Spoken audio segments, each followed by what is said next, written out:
your turkey. I'm a hard-working parent.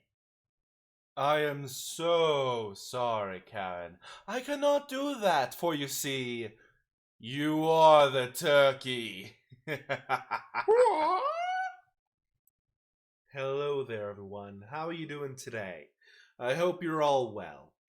I hope you enjoyed that first little snippet joke I made for the start of the video. I was heading home after getting some pizza and it just came to me. Anyway, we're doing some entitled people stories. If you enjoy, like and subscribe. And without further ado, let's get started, shall we? First experience, and stereotypically, they were American.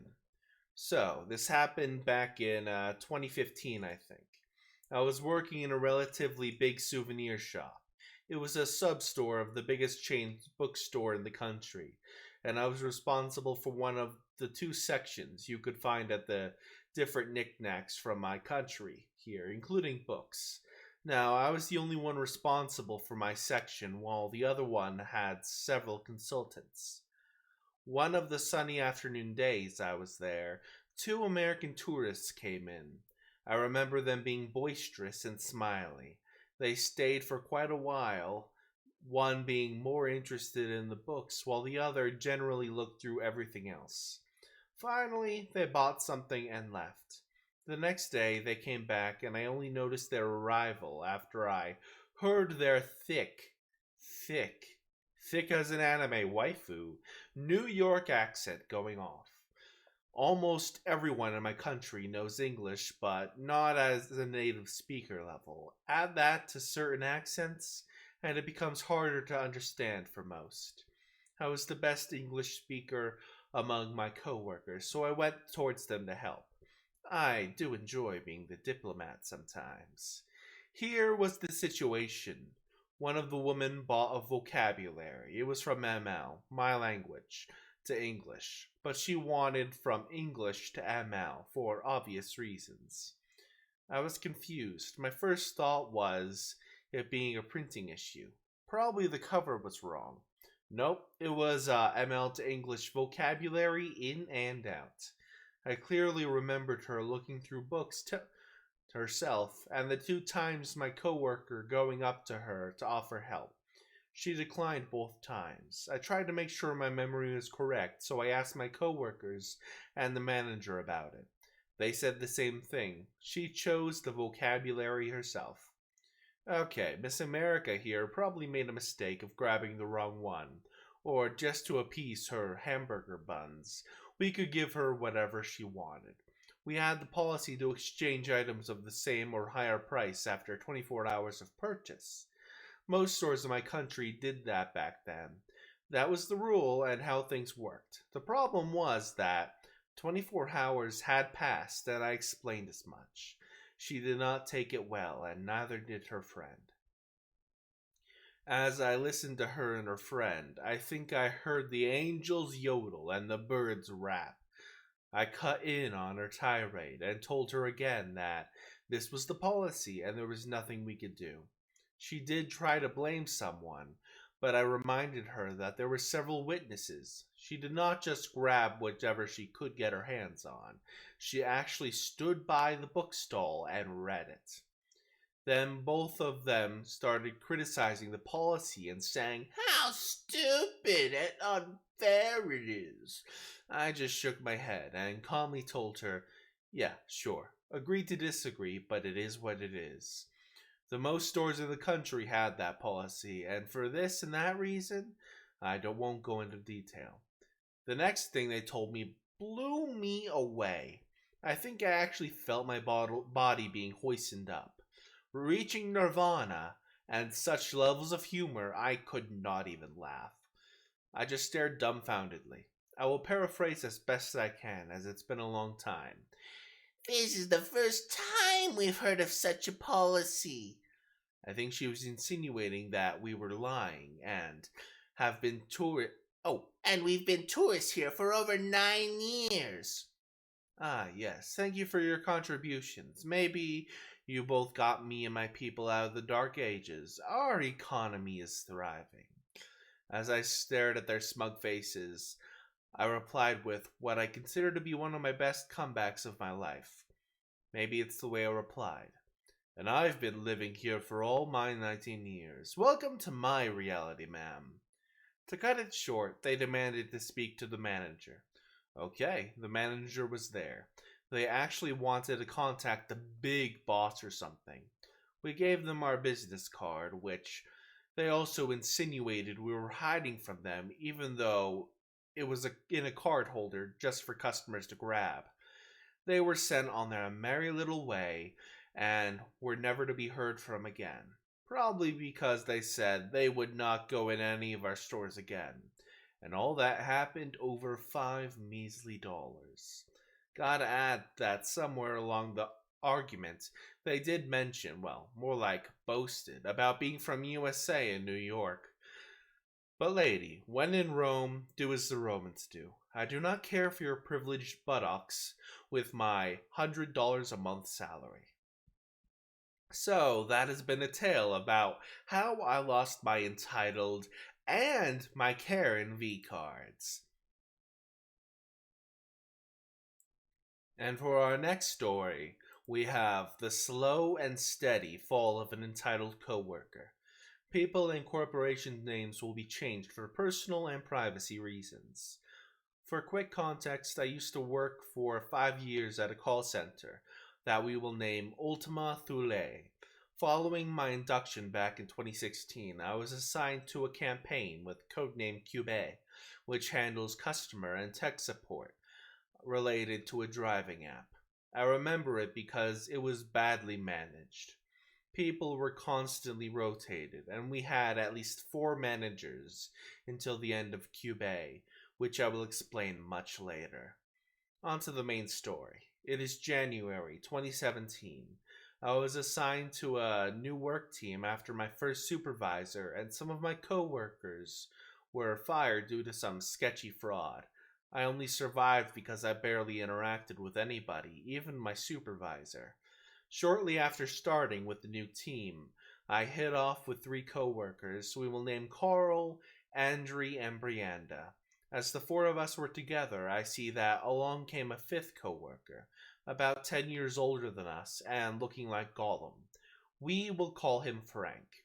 I've seen him around, interacting with my then supervisor until his firing, but he was none of my business at the time.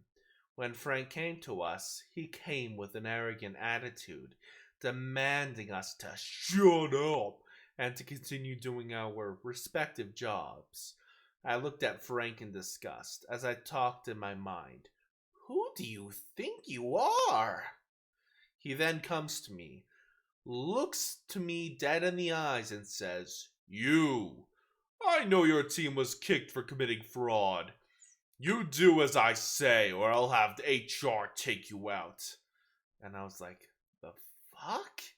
He is threatening me for no reason at all, and I didn't even tell him anything. Frank then leaves while looking at Carl as if he stepped on a dog's fresh turd. Following the whole ordeal, Carl messaged me through HipChat and asked me what happened with my team. I told him that my team was sacked because of some fraudulent activity regarding use of that certain app. He then replies that some of the guys on the team were kicked for the same reason, and that he was looking at him in disgust because Carl is gay. Andre then joins the conversation and adds that since he became floor support, Frank has been on a power trip and demanding everybody to pretty much work like robots. Lastly, Brianda joins and mentions that not only does he do this to their team, but also barges into other teams, terrorizing them into silence. Carl then carries on and adds that people tried to report him with the other supervisors and even HR, but they were unsuccessful because they were all playing favorites with him. We've continued working and chatting in the meantime. Then come March 2017. Bruce, the then operations manager, resigned, and Michael, an operations manager from another campaign, took over. A lot of changes came along with this advent, and as a result, our team was split up. I was assigned to another team, and Frank was changed from to morning shift. Ergo, I wouldn't have to put up with his attitude for the time being. Fast forward to early 2018. New changes came within the campaign, and you know what it means. Team changes, staff and shift rotation, and the arrival of a new manager, Denise. By this time, both Brianda and Andre were no longer employees of Ultimate Thule. I was teamed up with Carl again, and newcomers Victoria, Astrid, and Gunther were assigned to our crew. But terror also came back with the return of Frank to our shift. It turns out that the new manager got word that Frank had been already doing the same thing with his morning shift, and she was not having it. Because of this, on orders from Denise, Frank was demoted to CS agent, returned to afternoon shift, and was assigned to our team as the only one available for him. Even in his new role, Frank was still behaving like the entitled a-hole I had first met back in 2017. But this time, he has become more vindictive and apathetic. Anyhow, he got along with Gunther, and their reign of terror continued, at least in our team. Victoria was the only one of us who was on more civil terms with Frank at the time, while Astrid worked with him since they were together on the morning shift. During this period, things took a turn for the worst when Victoria was appointed as a new member of floor support. Every time Victoria was trying to do her job, Frank would continue to upstage her, using his longtime knowledge as his excuse. Actually, he would do the same with all the other team leaders. One of these days, I was in a bad mood following a dispute with my supervisor over an unpaid day of work. The final straw came when I returned from lunch and witnessed how Frank called Victoria, and I quote, a useless peasant. This is when I snapped and yelled at him to shut the F up. And all the times he made this workplace hell. And if it wasn't because he got all that stuff eating on the palm of his hand, I would have personally put you out of your misery. My supervisor saw this, broke up the dispute, and Victoria, Frank, and me were called to HR to testify on what happened. Expecting the worst, as Frank was still friends with the HR staff, I was eventually called, and Denise was there, alongside the HR representative who took the case. After having Frank and Victoria give their version of the entire incident, and Frank trying to convince them to fire me, I gave my version of what happened. Denise also bought some video evidence that Frank was the jerk here. Both Denise and the HR representative eventually let me go with only a verbal warning on foul language, while Victoria demoted herself to CS agent because of the trauma she suffered. Frank was eventually suspended for a week and sent to the graveyard shift, to which Gunther followed suit. The rest of the period was peaceful for the most part. Fast forward to March 2020. Me, Carl, and Astrid were still in the fold, but Victoria eventually quit. Frank and Gunther were changed to the afternoon shift again. At this time, we were all little to no contact with them because of the BS that Frank put us through. It goes without saying that the C-19 pandemic already hit and we were in the process of going home office, which means we wouldn't have to have any contact with Frank at all. Time passed and we were successfully settled into our respective houses. The only contact we would have between our team, our supervisor, and this floor supports was not very often. But this didn't last much longer. On June 1st, we received a link for a Microsoft Teams meeting. To keep it short, we were informed that because of the multiple complications the pandemic has put the campaign through, the client who connected the supply with the Ultima Thule decided to put an end to Cube. I was offered to continue working in another campaign and actually accepted, but Carl, Gunther, Astrid, and Frank were all dismissed and lost their jobs. And now, November 2022, for the final time skip, I stopped working at Ultima Thule since June 2021 to join another company. Carl threw a small party at his own place, inviting me and former coworkers Victoria, Andre, Astrid, and Gunther, and to my surprise, even Denise was invited, while having an alcohol-driven, pleasant conversation. It was at this point that Gunther revealed Frank's fate. Gunther told us that he had cut Frank out of his life months after they were dismissed, as Frank was getting obnoxious and blaming it on us for his current situation. He also revealed that Frank had been unable to find another job, unable to continue paying rent, and was eventually evicted. So, Frank is now homeless. That was the last time we ever knew about him. I don't feel too bad about his fate, but I don't like rejoicing either. In the end, the only victim here was Frank, who did all of this to himself. And for our last story, it's actually a little break from the normal Karens. Here's the story of My Dog is a Karen. Outraged, denied what happens when you want to complain, but someone blocks your path to retribution. A Thanksgiving story of our resident Karen, presented for your amusement. Hello everyone. With Thanksgiving taking copious amounts of time from cleaning, cooking, overeating, and the long recovery from the festivities, I commented on not blogging this week, to which our resident Karen moaned with disappointment. So to keep her happy and make her week, here's this week's story of Ginger the dog. On Wednesday, my daughter stated that the bread-making process for dinner rolls for the feast. This includes blooming the yeast in warm water. She lounged on the couch for 20 minutes until the yeast becomes fully activated.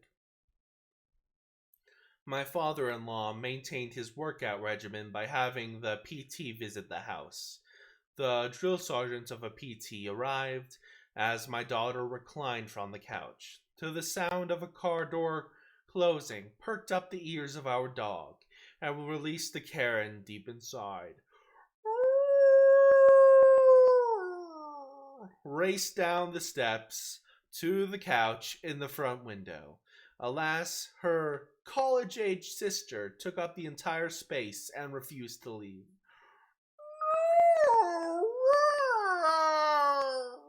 And more high-pitched, low-volume complaints spilled out of her mouth of the Karen dog. Are you cussing at your sister? As my stern eyes stared at the dog. She turned to the couch and attempted once more to gain her perch to the outside world. Once more, her sister blocked her endeavor to mouth off to the world.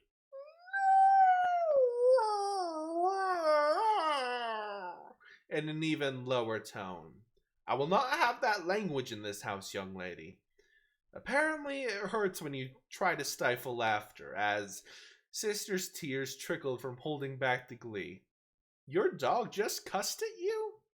Yeah, I think she did, came through a gritted smile. Then the voice of the drill instructor came through the door, activating full Karen mode for the half hour she worked the old man. For Thanksgiving prayer included many things we thanked God for the gifts in our life. When I failed to mention Ginger, she groaned with discontent. I included her at the very end. I hope everyone enjoyed a blessed and grateful Thanksgiving. Aw, that's a wonderful story to end this on. Even though the doggo's a Karen, I think it's a good doggo. All doggos are good doggos. We don't deserve doggos. Even the Karen doggos. Anyway, that's all for today's video. I will see you all the next time. Now, down I go. Yoink.